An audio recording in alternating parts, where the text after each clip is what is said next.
பிள்ளைங்களுக்கு ஏதாவது செஞ்சு தரணும் அப்படின்னும் போது இந்த விஷயத்த செஞ்சு தரலாம். 2 வாழைக்காய் இல்லைன்னா 1 வாழைக்காவை எடுத்து நல்லா தண்ணியில் போட்டு அவிச்சிட்டு அதில் கொஞ்சம் துருவின தேங்காய், சோம்பு, கொஞ்சம் மிளகுத்தூள், உப்பு இதெல்லாம் போட்டு நல்லா ஒரு 2 பூண்டு போட்டு நல்லா அரைச்சி எடுத்துக்கோங்க.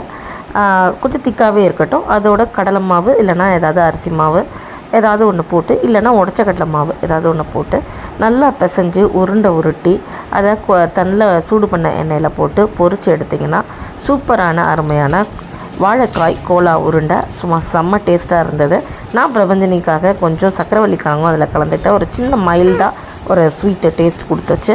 அவளும் ரொம்ப விரும்பி சாப்பிட்டா. லஞ்சுக்கும் ஸ்நாக்ஸ்க்கும் நான் கொடுத்து அனுப்புகிறேன். ஸோ இந்த மாதிரி சூப்பரான டிஷ்ஷஸை நீங்கள் சிம்பிளாக ஈஸியாக ட்ரை பண்ணி பாருங்கள். யாருனாலும் சமைக்கலாம்.